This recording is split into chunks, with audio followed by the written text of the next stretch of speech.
Hello everyone. आज हम इस वीडियो में हम चैप्टर नंबर 6 जियोमॉर्फिक प्रोसेस को कवर करेंगे। ठीक है, तो without wasting time let's start. हम ये चैप्टर जब हमने पढ़ लिया, ठीक है, अर्थ के बारे में कि अर्थ की ओरिजिन हुई है, बॉर्न हुई है, कैसे ये इवॉल्व हो गया, इसकी क्रस्ट और भी अदर इनर लेयर्स, कैसे ये क्रिस्टल प्लेट जो है ये मूव करती है और अभी भी मूव कर रही हैं। ठीक है, मूव करी थी पहले, अभी भी मूव कर रही है। और भी बहुत सारे इन्फॉर्मेशंस हमने अर्थक्वेक्स के बारे में पता करा। फॉर्म्स ऑफ वोल्केनिज़म, ठीक है, कैसे कितने टाइप्स ऑफ फॉर्म्स ऑफ वोल्केनिज़म होते हैं। जैसे हमने काल्ड्रा देखा, शील्ड वोल्केनो देखा, फिर हमने फ्लड प्लेन्स वोल्केनो देखा। This are all the various types of volcanoes और इनकी नेचर कैसी है इरप्शंस की, ये भी हमने देखा।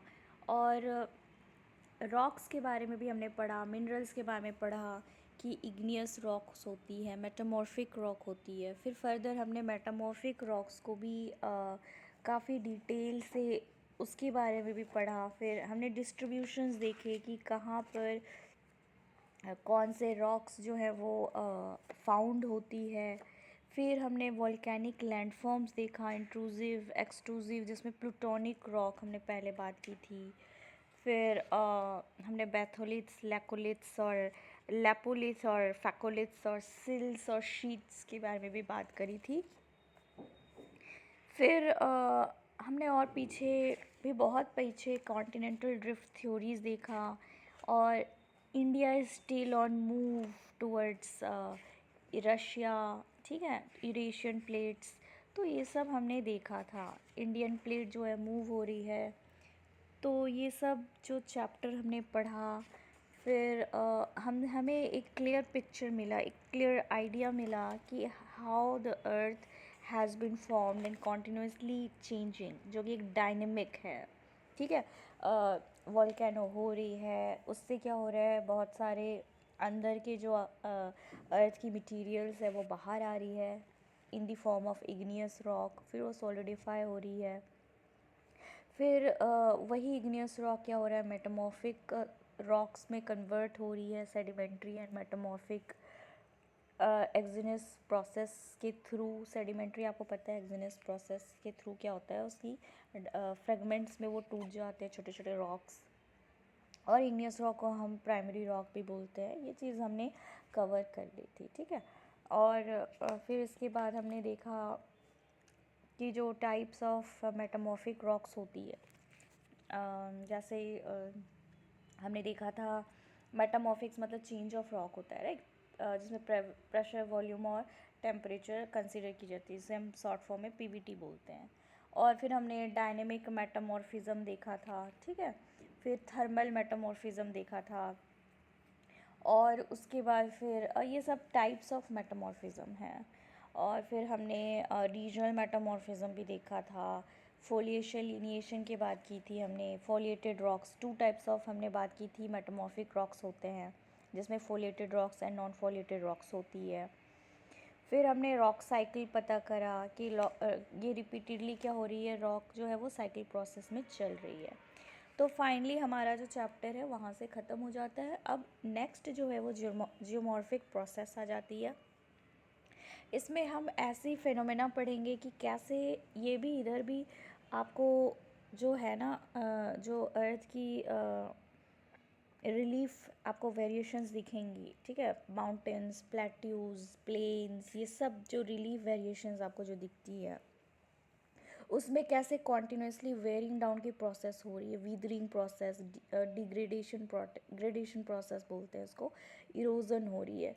इसी को हम जियोमॉर्फिक प्रोसेस बोलते हैं, जिसको हम इस चैप्टर में पढ़ने वाले हैं। और इसके जो एजेंट्स होते हैं जो ये चीज़ कराते हैं, तो वो विंड हो जाती है, यानी कि एयर हो जाएगी, फिर फ्लोइंग ऑफ रिवर्स हो जाएगा, और ग्लेसिएशन हो जाएगी, और हीट प्रोसेस भी हो जाता है जो एंडोजेनिक हो जाएगी फोर्सेस। तो दोनों है, जो एंडोजेनिक और एक्सोजेनिक दोनों फोर्सेस जो होती है वो कॉन्टिन्यूसली क्या कर रही है, शेप कर रही है हमारे अर्थ के जितने भी रिलीफ फीचर्स आप देख रहे हो, ठीक है। तो वही अब इस चैप्टर पे कवर करने वाले हैं। आई होप आपको ओवरऑल आइडिया मिल गया होगा कि इस चैप्टर में हमने हमारी एम क्या है कंप्लीट करने का। तो लेट्स स्टार्ट।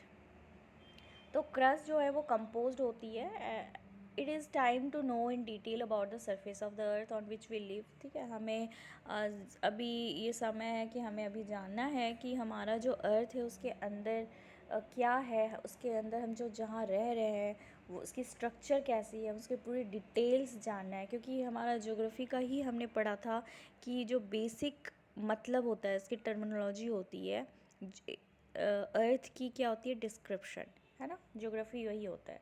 तो let us start with this question कि अर्थ की जो सरफेस है वो इतनी रफली मतलब हर जगह अनइवन क्यों है। मतलब यहाँ पे कहीं आपको माउंटेन्स दिख रही है, कहीं प्लेट्यूज दिख रही है, कहीं रेत दिख रही है, कहीं बहुत सारा पानी मिल रहा है, कहीं ओशंस मिल रहे हैं, कहीं लैंड है, कहीं बारिश हो ही नहीं रही है। तो ये सब रीज़न है कि अनइवन क्यों है इतना। तो अर्थ की क्रस्ट आपको पता है डायनेमिक है, वो स्टैटिक नहीं है। स्टैटिक मतलब रुकी हुई नहीं है, डायनेमिक है, ever going, ever changing process. आज यहाँ पे आपको दिख रही है पानी बहती हुई, तो जैसे राजस्थान है, ठीक है, राजस्थान में आपको दिख रहा था कभी वेजिटेशंस होती थी, बारिश होती थी, सब कुछ होता था। लेकिन अभी देखो वहाँ पे एक बहुत बड़ी सी डेजर्ट है जिसका नाम थार डेजर्ट है। अब वहाँ पे बिल्कुल पानी जो है वो एनुअली रेनफॉल आप देखोगे तो 50 सेंटीमीटर से लेकर 70 ऐसे सेंटीमीटर रेनफॉल होती है एनुअली।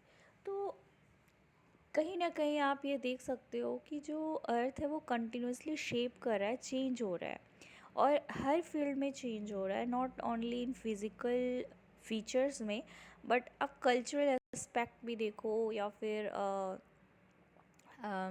हमारे लिविंग स्टाइल पैटर्न्स को भी देखो। अकॉर्डिंग टू क्लाइमेट सिचुएशंस हम भी क्या हो रहे हैं, अर्थ के साथ डायनेमिकली हम भी चेंज हो रहे हैं, हमारे थॉट्स, हमारी ओपिनियंस भी चेंज हो रही है। तो एज अ होल हर चीज़ चेंज हो रहा है। This is just the nature of, this is just the way the nature is. और ये नेचर का एक आप एक्सेप्टेड रूल मान लो, द चेंज इज़ एवरीथिंग, ठीक है। चेंज के बिना इज़ नथिंग पॉसिबल, चेंज होना बहुत नेचुरल चीज़ है। तो अर्थ क्या है, काफ़ी क्रस्ट जो है वो डायनेमिक है। आज आप वहाँ पे प्लेट्यू देख रहे हो, कल नहीं, इतनी सडन चेंज नहीं होती है, टेक्स टाइम। तो आप कुछ सालों के बाद देखोगे कि वो प्लेट्यू हट के क्या हो गया है, वहाँ पे प्लेन्स बन गए हैं। यानी कि ग्रेडेशन प्रोसेस जो है वहाँ पे लगातार हुई है। You are well aware that it has moved and moves vertically and horizontally. तो आपको पता है कि हर चीज़ जो हो रहा है वो चल रही है, और वर्टिकली चल रही है या फिर हॉरिजॉन्टली चल रही है। वर्टिकली मतलब ऐसे, हॉरिजॉन्टली मतलब ऐसे, ठीक है। तो इसकी मूवमेंट या तो वर्टिकली भी हो सकती है, horizontally. Of course it moved a bit faster, ठीक है। या तो ये अभी क्या हो रहा है, बहुत ज़्यादा फास्ट अभी मूव हो रही है in the past than the rate at which it is moving now. पहले वो थोड़ी सी स्लो चल रही थी, लेकिन अभी आप देख रहे हो तो अभी इसकी पेस जो है वो क्या हो गई है, काफ़ी तेज़ हो गई है।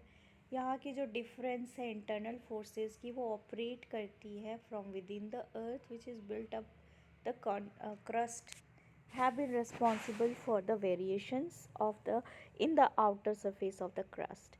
तो अब हम पता करेंगे कि जो इंटरनल फोर्स की जो डिफरेंस होती है वो ऑपरेट करती है अर्थ के अंदर से, जो कि आके जो क्रस्ट है ना वो रिस्पॉन्सिबल है इस वेरिएशन से, ठीक है। कि अर्थ की जो क्रस्ट है वो चेंजेस हो रही है कॉन्टिन्यूसली, जस्ट बिकॉज अर्थ की जो इंटरनल फोर्सेस हैं वो ऊपर वो कुछ नीचे से हीट प्रेशर से क्या होती है, वो ऊपर क्रस्ट में अपनी मटेरियल्स को लेआउट कर देती है, जिससे अर्थ का क्रस्ट जो होता है वो शेप हो जाता है। तो अर्थ की जो सरफेस है वो कॉन्टिन्यूसली सब्जेक्टेड हो रहा है एक्सटर्नल फोर्स से, ठीक है। और ये इंड्यूस्ड की जा रही है बेसिकली बाय एनर्जी सनलाइट। तो ये एनर्जी सनलाइट के चलते क्या हो रहा है, ये specially this is happening. Of course यहाँ के जो इंटरनल फोर्सेस है वो अभी भी एक्टिव है, दो विद डिफरेंट इंटेंसिटीज़। यहाँ पे इंटरनल फोर्सेस जो है ये अभी तक एक्टिव है, बहुत ही यहाँ पे डिफरेंट इंटेंसिटी, यानी कि कभी तेज़ हो रहा है, कभी धीरे हो रही है, कभी तेज़ कभी धीरे। तो ये डिफरेंट इंटेंसिटी से फोर्स जो होता है वो इंटरप्ले कर रही है अर्थ की अंदर, एंडोजेनिक, ठीक है, अंदर से वो इंटरप्ले कर रही है, और समहाउ जो ऊपर के क्रस्ट है वो इम्पैक्ट हो जा रहे हैं। इसका ये मतलब है कि जो अर्थ की सरफेस है is being continuously subjected by an external force, ठीक है।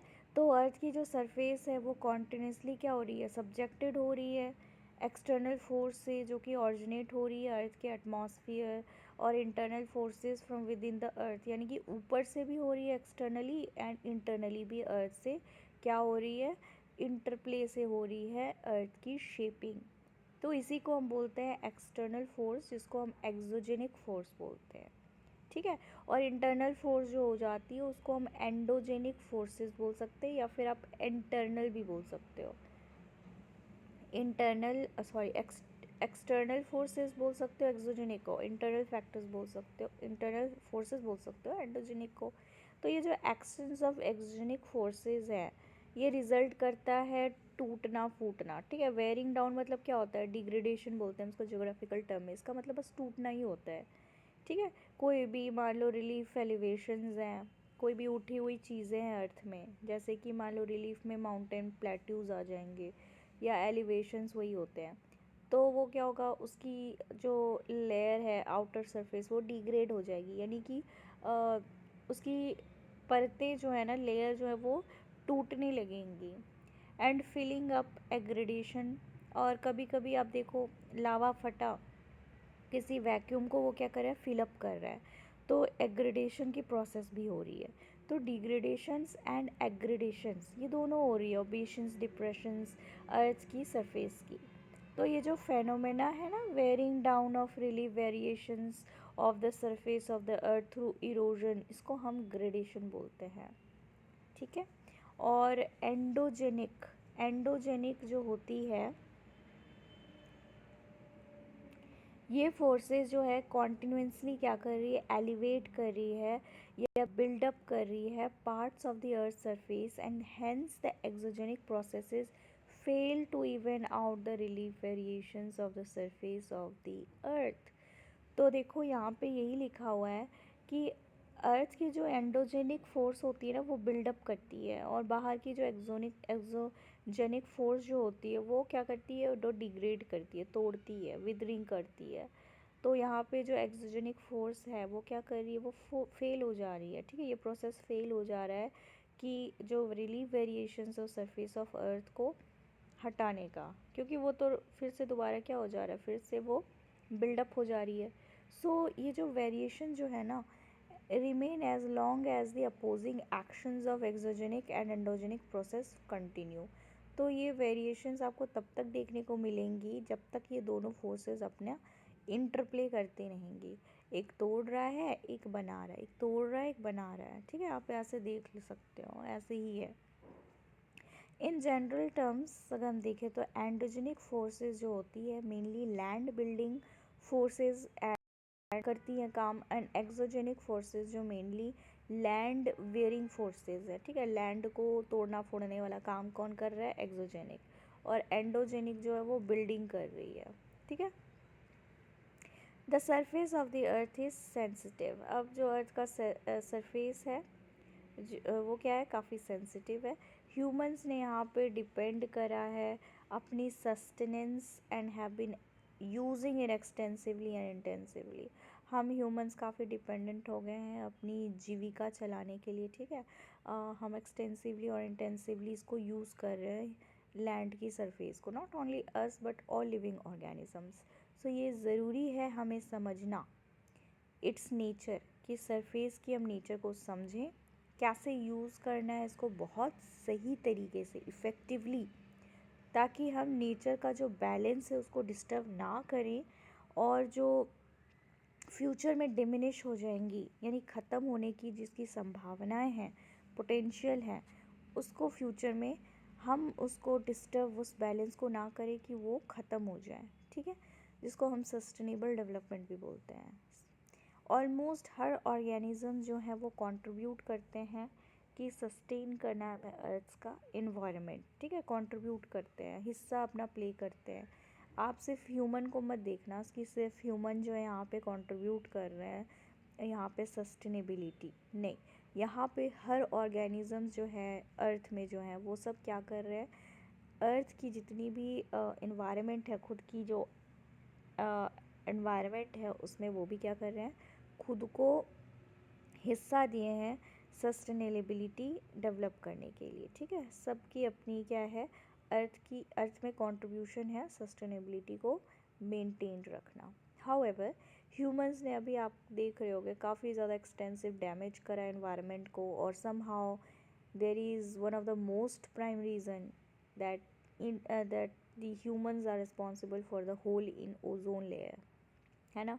और बहुत सारे पेड़ काटना, बहुत सारे लैंड में जाकर बिल्डिंग्स वगैरह बनाना, सॉइल की ये हो जा रही है, लिक्विफिकेशन हो जा रही है, फिर उसमें सॉल्टी एल्कलाइन ये सब मिक्सचर हो रहा है, तो सॉइल जो क्या हो रही है, ओवरऑल पोल्यूटेड हो जा रही है, वाटर पोल्यूशन हो रही है, और एयर पोल्यूशन हो रही है, नॉइज़ पोल्यूशन इज़ एवरीवेयर। आप सिटीज़ में उठो, आपको नेचर की आवाज़ से ज़्यादा आपको स्ट्रीट की हॉन्किंग्स एंड बिजी ट्रक वगैरह की आवाज़ें आएंगी। तो this is how we have shaped the world, and which is again we are disturbing the nature natural equilibrium, ठीक है। जो नेचुरल इक्विलिब्रियम है हम उसको क्या कर रहे हैं, हम उसको डिस्टर्ब कर रहे हैं थ्रू हम बहुत सारा ओवर यूज़ करें रिसोर्सेज को, जो कि अभी डिप्लीशन हो जा रही है ना, जो कि क्वेश्चन है हमारे फ्यूचर जनरेशन के लिए, whether they will be able to see it और not. Use we must also, ठीक है, हम लोग तो यूज़ करेंगे ही, ज़रूरी है, but must also leave potential enough to sustain life through the future. लेकिन इतना यूज़ करें कि ये काफ़ी मतलब पोटेंशियल रहे कि हमारा जो फ्यूचर है वो भी यूज़ इसको कर पाए, ठीक है। तो फिर बहुत सारे सरफेस हैं अर्थ की जिसको शेप्ड किया गया है बहुत ही लॉन्ग टाइम से, over the period of most of the surface of the earth had and has bean shaped. तो हमारा जो अर्थ का जो बहुत सारा ऐसा सरफेस आप देखोगे जो शेप्ड हो गया है, बदल गया है, पहले कुछ था अब कुछ और हो गया, तो ऐसे हो गया था और अभी भी हो रहा है 100 and 1000 ऑफ ईयर्स से, and because of its use and miss uses by humans, अब इंसान ने इसको यूज़ कर रहा है या ना ही कर रहा हो, पोटेंशियल जो है वो डिमिनिश्ड हो रही है काफ़ी फास्ट रेट से। यहाँ के जो प्रोसेसेस हैं जो शेप कर रहा है and are shaping the surface of the earth into varieties of forms. तो यहाँ के जो प्रोसेसेस हैं जो शेप कर रहा है और शेपिंग कर हमारे अर्थ के सरफेस को काफ़ी वैराइटीज़ ऑफ फॉर्म्स में आपको दिखेंगे, शेप्स में। और जो नेचर और मटेरियल्स जो है ये क्या इनमें है इसको समझा जा रहा है, प्रिकॉशंस ली जा रही है ताकि हम मिनिमाइज़ कर सकें जो कि हमारा काफ़ी इफ़ेक्ट जो है हानिकारक है।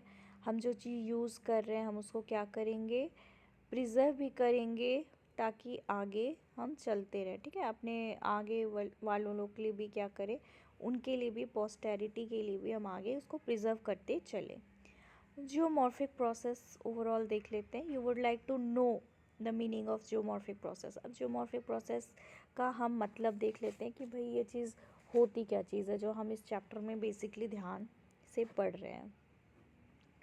तो जियोमॉर्फिक प्रोसेस जो होती है, ठीक है, the endogenic and the exogenic causes, ठीक है। अब यहाँ पे आप याद रखना, हमने ये दोनों टर्म देख लिए, एंडोजेनिक और एक्सोजेनिक। ये फोर्स जो होती है ये फिज़िकल स्ट्रेसेस और केमिकल एक्शंस होती है अर्थ के मटेरियल्स में। आपको अर्थ के मटेरियल्स दिख रहे हैं, ठीक है, उसमें फ़िज़िकल स्ट्रेस यानी मैकेनिकल स्ट्रेस, यानी कि जो ऊपर से हवा, ठीक है, ये और रिवर की जो मैकेनिकल फोर्स होती है उससे जो स्ट्रेस क्रिएट की जा रही है, एंड केमिकल एक्शंस जैसे कि थर्मल हो गया, जैसे सन की जो एनर्जी है वो नीचे आ रही है तो हीट एंड प्रेशर से, ठीक है, जो कि केमिकल प्रेशर केमिकल हो गई। तो इन दोनों चेंजेस से क्या हो रही है, चेंजेस कन्फिग्रेशन कर रही है अर्थ की सरफेस को। इसी को हम बोलते हैं जियोमॉर्फिक प्रोसेसेस। इसमें दोनों कंबाइंड आ जाएंगे, एक्सोजेनिक एंड एंडोजेनिक। एक वर्ड आएगा जिसका नाम है डियास्ट्रोफिज्म एंड वोल्केनिज्म। ये हैं एंडोजेनिक जियोमॉर्फिक प्रोसेसेस। तो आपको ये चीज़ याद रखनी है, डियास्ट्रोफिक ट्रॉफिक और वोल्केनिज्म जो है ये एंडोजेनिक जियोमॉर्फिक प्रोसेस हो जाएगी। ठीक है।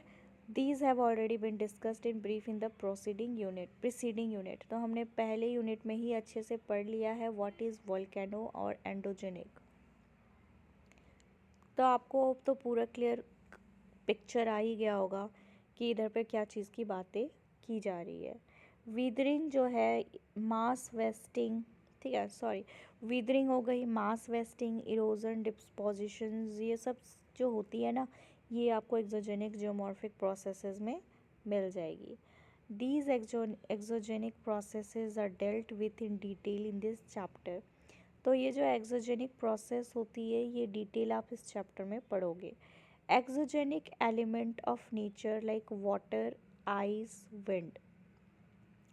अब जो एक्सोजेनिक एलिमेंट होती है हमारे नेचर की, जैसे पानी हो गया, आइस हो गई और विंड हो गई, ठीक है, ये केपेबल होते हैं एक्वायर करने के लिए, ट्रांसपोर्ट करने के लिए अर्थ के मटेरियल्स को, जिसको हम बोलते हैं geomorphic agent.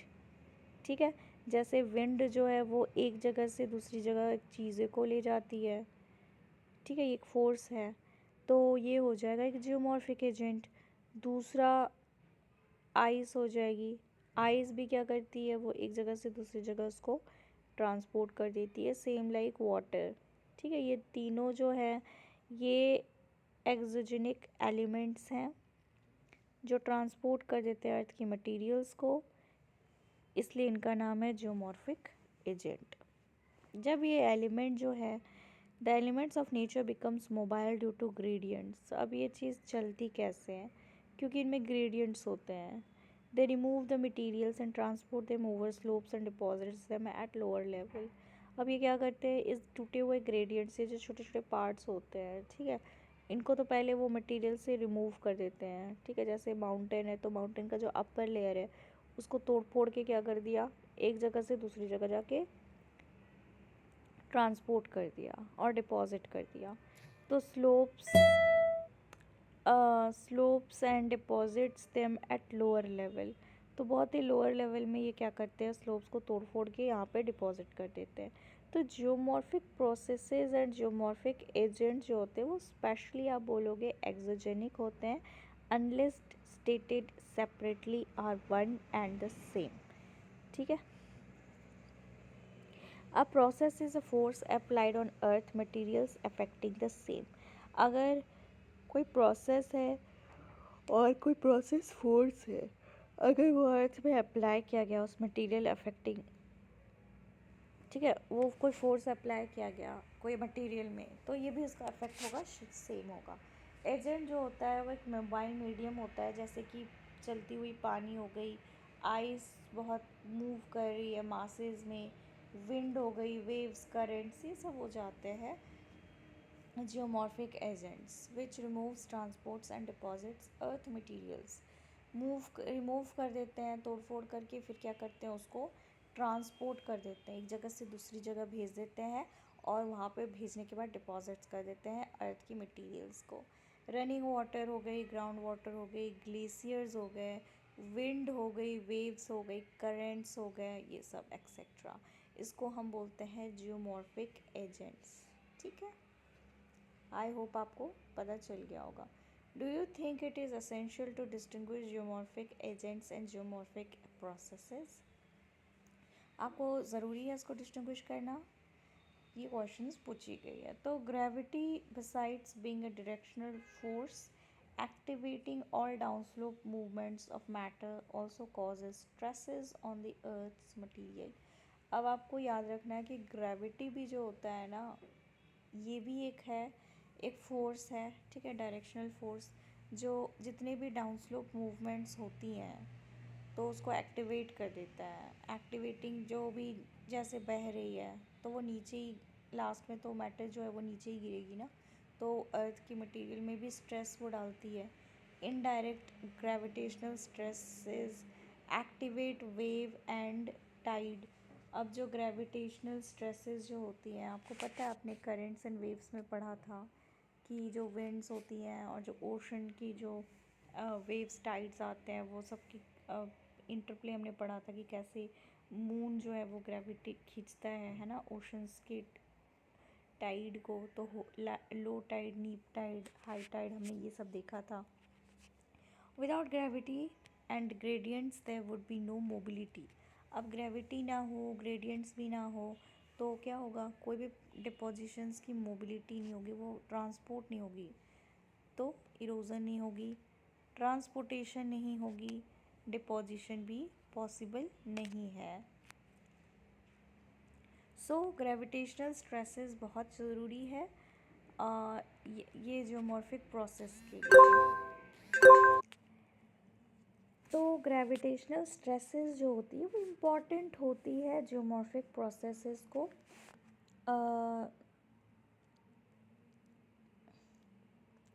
Sorry gravitational stresses जो होती है वो भी इम्पॉर्टेंट है, जैसे कि जो हम जियोमॉर्फिक प्रोसेसेस ने हमने देखा। तो इन दोनों का प्रोसेस जो है वो इम्पॉर्टेंट है, सेम कंट्रीब्यूटिंग फैक्टर है अर्थ को शेप करने में।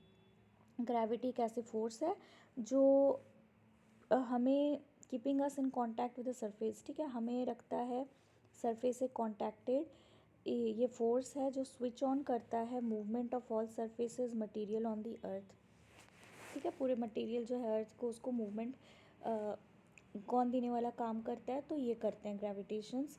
हर मूवमेंट जो है इधर अर्थ के अंदर हो रही है या फिर अर्थ के सरफेस में हो रही है ड्यू टू ग्रेडियंट्स। तो यहाँ पे higher level, lower level, high pressure to low pressure areas, ये सब क्या हो रहा है, मूवमेंट हो रही है। आपको पता है हायर से लोअर लेवल में मूवमेंट होती है, तो हायर से लोअर लेवल होती है high pressure to lower pressure areas, ठीक है, तो आपको ये याद रखनी है। ग्रेडियंट मतलब होता है चढ़ाव होती है, ठीक है, ऊपर जैसे एलिवेशन हो गया, तो ये इसको ग्रेडियंट बोलते हैं। अब हम आ जाते हैं इधर पे एंडोजेनिक प्रोसेसेस में। The energy emanating from within the earth is the main force behind endogenic geomorphic processes। अब जो अर्थ के अंदर जो एंडोजेनिक फोर्स होती है ना, अंदर की फोर्स, उसको हम बोलते हैं एंडोजेनिक प्रोसेस, जो अंदर अर्थ से इमेनेट होती है। ये जो एनर्जी है ये मोस्टली जनरेटेड होती है रेडियो एक्टिविटी के चलते, ठीक है, rotational and tidal friction and primordial heat from the origin of the earth. तो ये जो एनर्जी है ये मोस्टली आपको दिखेगा रेडियो एक्टिविटी या अर्थ की रोटेशन के चलते, या फिर टाइडल फ्रिक्शन हो गई, या प्रीमोर्डियल हीट। प्रीमोर्डियल हीट मतलब होता है जब अर्थ की इवोल्यूशन हो रही थी, राइट, तो वो एब्ज़र्व कर लिया, सन की जो सोलर एनर्जी थी उसे एब्ज़ॉर्व कर लिया सन ने, और सॉरी अर्थ ने, और अर्थ की जो ये एब्जॉर्ब्ड हीट है वो क्या है, उसकी प्रिमोर्डियल हीट है from the origin of the अर्थ, ठीक है। तो ये सब एनर्जी जो हो गई है एंडोजेनिक फोर्सेस हो जाएंगी। सबसे पहले हमने देखा रेडियो एक्टिविटी, दूसरा रोटेशनल, फिर टाइडल फ्रिक्शंस, फिर प्रिमोर्डियल हीट। ये चार चीज़ याद रखना आप। Energy due to geothermal gradients, और जो जियोथर्मल ग्रेडियंट से जो एनर्जी निकलती है जियोथर्मल यानी अर्थ से, heat flow from within induces diastrophism, और जो हीट फ्लो होती है जो डियोस्ट्रोफिज्म को इंड्यूस करता है, और वोल्केनिज्म लिथोस्फीयर में due to variations in geothermal gradients. और ग्रेडियंट्स में भी आपको अलग अलग क्या दिखेंगे, वेरिएशंस दिखेंगे टेम्परेचर की, हीट फ्लो इनमें होती है इनके अंदर। क्रिस्टल थिकनेस, स्ट्रेंथ, तो क्रस्ट की कितनी थिकनेस है, कितनी स्ट्रेंथ है। एंडोजेनिक फोर्स की एक्शंस जो कि यूनिफॉर्म नहीं है, तो इससे क्या होता है, टेक्टोनिकली कंट्रोल की जाती है। ओरिजिनल क्रिस्टल सरफेस जो होती है वो अनइवन होती है।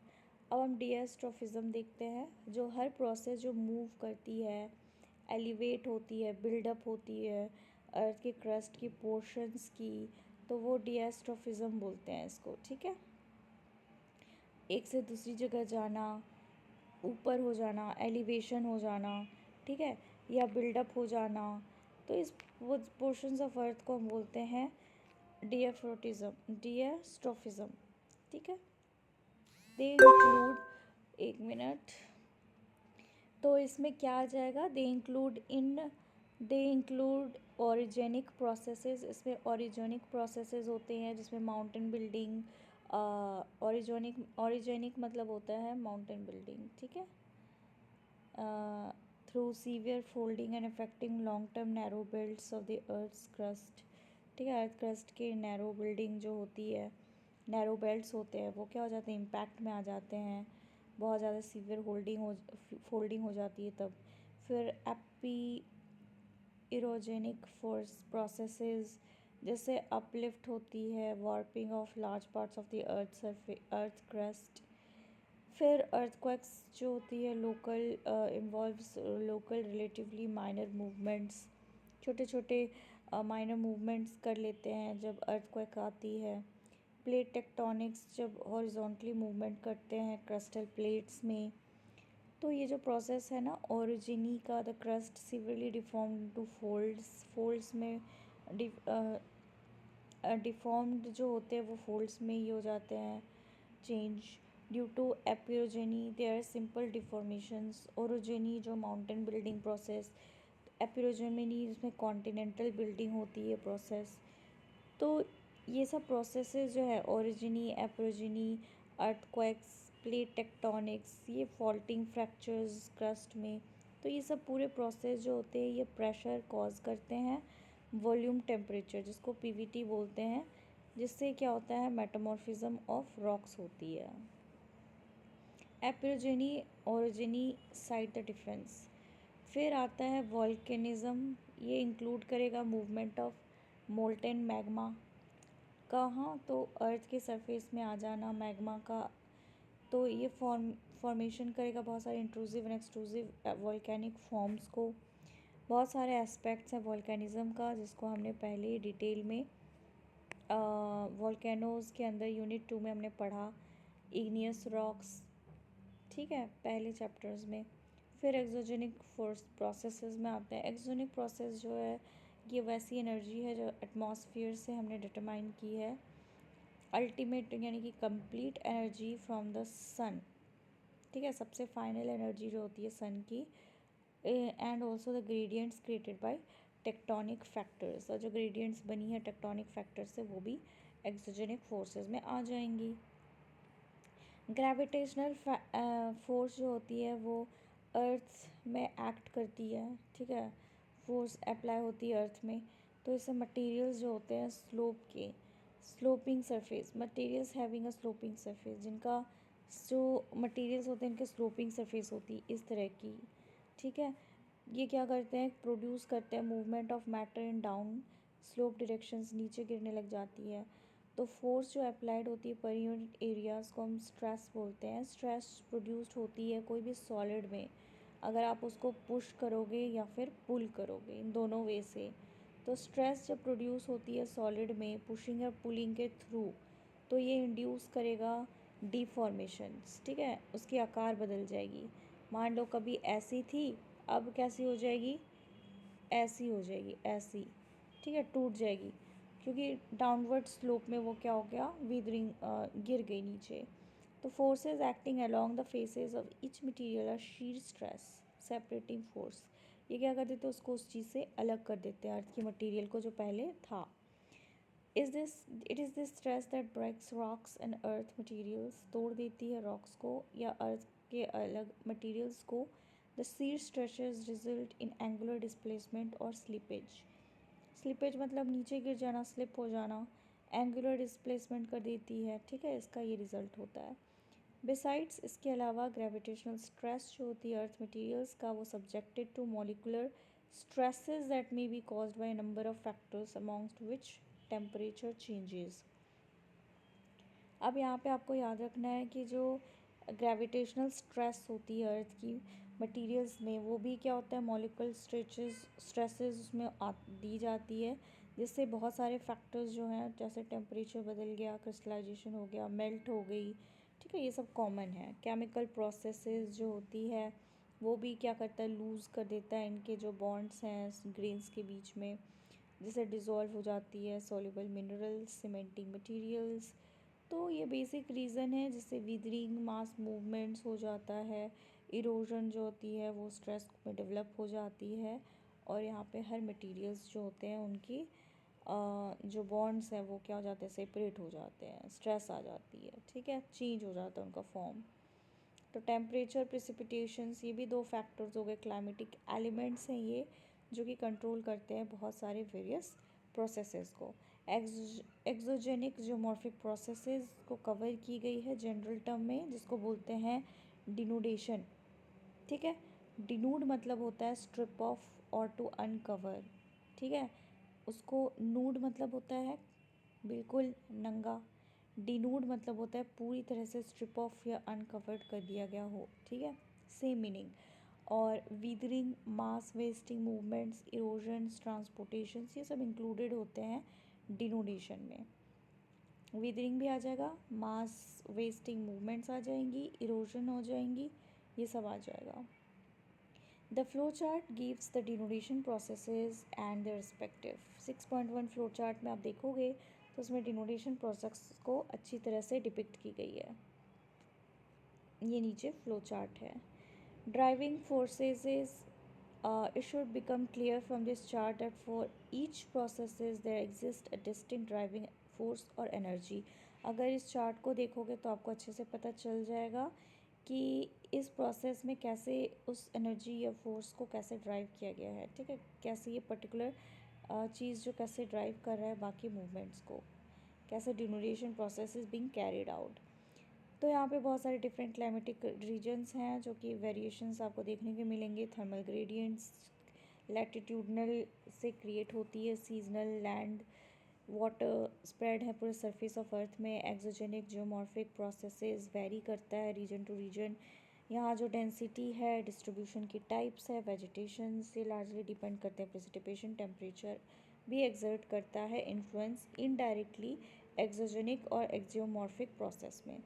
With in different climatic regions there may be a local variations, ठीक है, अलग अलग क्लाइमेटिक रीजन्स में यहाँ पे लोकल वेरिएशंस आपको इस अफेक्ट और क्लाइमेटिक एलिमेंट्स के चलते आपको दिखेंगे, जैसे ऑल्टीट्यूडनल डिफरेंसेस, वेरिएशंस, ठीक है, variations amount of insolation receive by north and south facing slopes, कितना अमाउंट ऑफ सनलाइट मिल रहा है सन से नॉर्थ एंड साउथ स्लोप्स में ईस्ट वेस्ट के कंपैरेटिवली, ठीक है. Further due to differences in wind velocities, कहीं हवा तेज़ चलती है, कहीं बहुत तेज़ चल रही है. डायरेक्शंस, अमाउंट, कितनी बारिश हो रही है, कहीं इंटेंसिटी, रिलेशंस बिटवीन प्रेसिपिटेशंस, एवापोरेशन हो गई, वाटर वेपर, ये सब, टेम्परेचर, फ्रीजिंग, थाविंग, ठीक है, frequency, depth, frost, penetrations, geomorphic processes vary करता है हर क्लाइमेटिक रीजन में भी, ठीक है. तो यहाँ पे ये चार्ट देख लेते हैं. डिनोडेशन प्रोसेस है, प्रोसेस जो होती है डिनोडेशन की, इसमें weathering, mass movements, erosions, transportation होती है.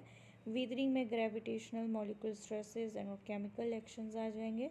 मास मूवमेंट्स में ग्रेविटेशनल फोर्स इंटरप्ले करेगा. इरोजनल ट्रांसपोर्टेशन में काइनेटिक एनर्जी. ये प्रोसेस है, ये ड्राइविंग फोर्स एनर्जी दी हुई है, ठीक है, आप इसको देख लेना. फिर यहाँ पे climatic factors being equal the intensity of actions. यहाँ क्लाइमेटिक फैक्टर्स भी क्या करते हैं, इनकी जो इंटेंसिटी होती है कोई भी काम करने का, एक्सोजेनिक जियोमॉर्फिक प्रोसेसेस डिपेंड करता है upon type and structure of rocks. तो क्लाइमेट भी एक अलग से अपना फैक्टर प्ले करती है, जैसे हमने प्रीवियस अभी देखा. टाइप्स ऑफ रॉक भी है, कैसा टाइप ऑफ रॉक है, कोई सॉफ्ट होते हैं, टॉल्क देखो पाउडरी होता है, डायमंड सबसे हार्डेस्ट होती है एलिमेंट, ठीक है।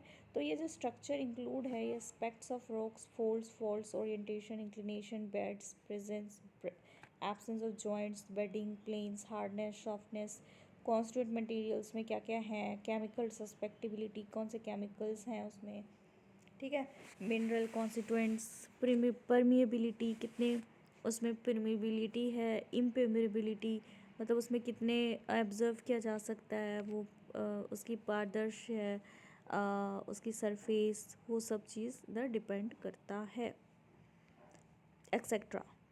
Different kind of rocks with difference in their structure offer varying resistance. अब अलग अलग टाइप्स के जो स्ट्रक्चर है रॉक्स के, उनके अलग अलग रेजिस्टेंसेस होती हैं। बहुत सारे ज्योमेट्रिक प्रोसेसेस में पर्टिकुलर रॉक सा रेजिस्टेंस हो सकता है कुछ और प्रोसेस से, और कोई नॉन रेजिस्टेंस हो सकता है दूसरे प्रोसेस में। एंड बहुत सारे वेराइंग कंडीशंस, क्लाइमेटिक कंडीशंस होते हैं। पर्टिकुलर रॉक्स वो शायद शो कर सकता है बहुत डिग्री, कुछ डिग्री तक रेजिस्टेंस, एंड दूसरा कुछ और। तो ज्योमॉर्फिक प्रोसेसेस जो हैं वो ऑपरेट करती है डिफरेंशियल रेट्स में, हर जगह एक एक अलग होता है। ये राइज ऑफ डिफरेंसेस देती हैं हमारे टोपोग्राफी में भी। इसकी जो इफ़ेक्ट है most of the exogenic geomorphic processes बहुत छोटी है, और बहुत छोटी आपको दिखेगी, और आप उसको देख नहीं सकते हो, परसेप्ट नहीं कर सकते हो थोड़े टाइम के लिए, ठीक है। बट लॉन्ग रन में आप देखोगे तो रॉक जो है सिवियरली आप उसको देखोगे तो उससे आपको चेंजेस देखने को मिले। जैसे रिवर के जो रिवर है, ठीक है, वो सी आर्क हमने देखा था ना प्रीवियस चैप्टर में, वो टाइम टाइम टाइम क्या करा उसने डिनोरेशन कर दी, सी आर्क फॉर्म हो गया। फिर हमने वो देखा था कि जैसे आप कभी वाटरफॉल के सामने जाते हो तो वहाँ की जो जिसमें वाटर गिर रही है वो सरफेस देखोगे स्टोन की तो काफ़ी स्मूथ हो जाती है, क्योंकि ये भी काफ़ी लॉन्ग रन से वहाँ पे क्या हो रहा है, वीदरिंग प्रोसेस चल रही है। तो finally boils down to one fact that the differences on the surface of the earth, though originally related to the crustal evolution, continue to exist in some form or another due to the differences in type and structure of earth's materials। ठीक है, अर्थ की materials का type structure जो होता है वो अलग अलग है, इसलिए आपको वेरिएशंस दिखेगा। This type of difference in geomorphic process and in the rates of operations, ठीक है। इनके क्या स्टेप ऑपरेशन भी सब में अलग अलग होगी, क्योंकि ये अलग अलग मटेरियल से बने हुए हैं। तो जियोमॉर्फिक प्रोसेस जो होती है वो काफ़ी वेरिएबल होती है। एक्सोजेनिक जियोमॉर्फिक प्रोसेसेस को आप डेल्ट करोगे इन डिटेल हियर। तो वीदरिंग का चैप्टर वीदरिंग ये टॉपिक हम कवर करेंगे नेक्स्ट वीडियो में, ठीक है। तब तक के लिए सी यू गाइस, बाय।